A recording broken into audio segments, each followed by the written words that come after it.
All right, let's look at this problem. I was waiting for you to get here before I started this. Mrs. Moncrief wants to make cookies for the teachers at TMI.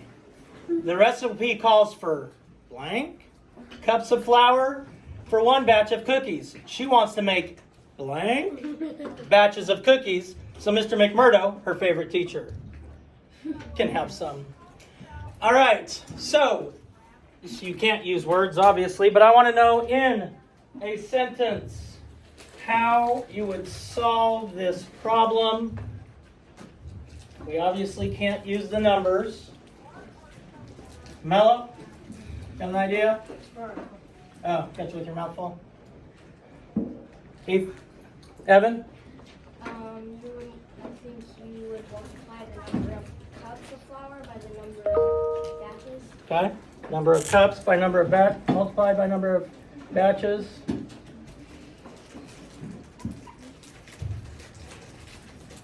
Why? Because it says she wants to make, the recipe calls for some amount of cups of flour for one batch of cookies, but she wants to make several batches of cookies. Okay. Anybody else? Anything to add for this? So Gabby, what's the answer? The answer would be the answer to that. Oh, okay. So you need numbers, huh? Yes. Can't do this problem without numbers? All right. So if we have 2 5/10 cups of flour, and she wants to make 3 5/10 batches of cookies, our equation would be what, Layla? 2 5/10 times. Good. 2 5/10 cups times 3 5/10 batches. I'm going to put equals McMurdo's cookies, so we'll make it an M. We'll make it an M for McMurdo's cookies. Now, what have I said we should do before we do all this math stuff, Sloan? Estimate. Estimate it. So what do you want to make these, Sloan, so we can estimate? 3 and 4. 3 and 4. Why'd you pick 3 and 4? Because when rounding, they both have 5s, and when you're rounding from 5s, you round up instead of rounding down. Okay, so what's 3 times 4? 12. 12. So 12 cups of flour. Is that estimate going to be lower or higher than the actual answer, Belle?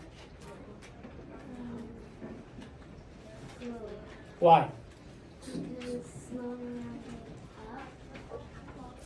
So her estimate is going to be higher. Her estimate is higher than the actual answer.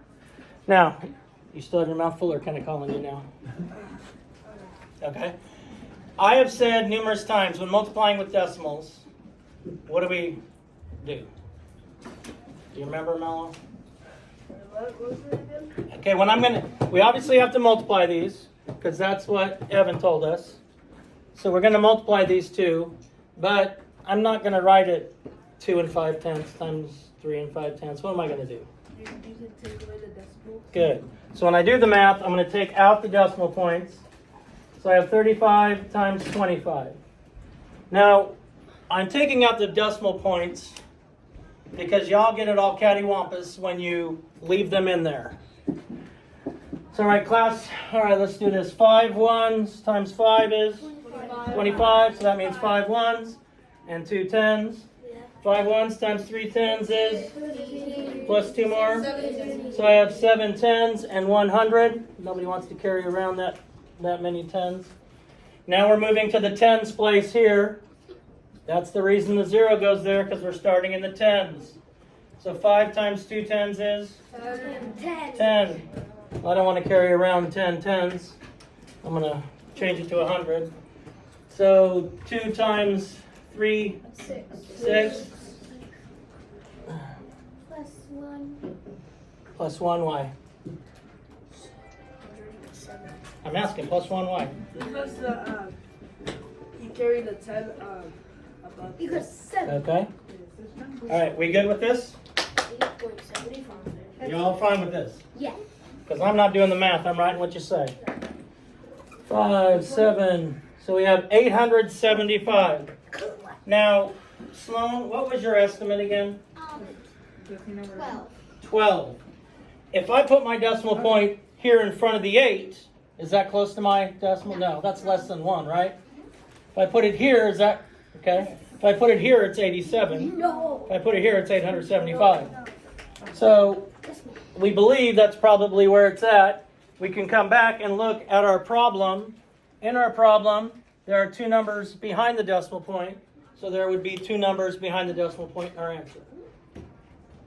Questions? No, sir. You're polite all of a sudden. We got people in here and you're nice?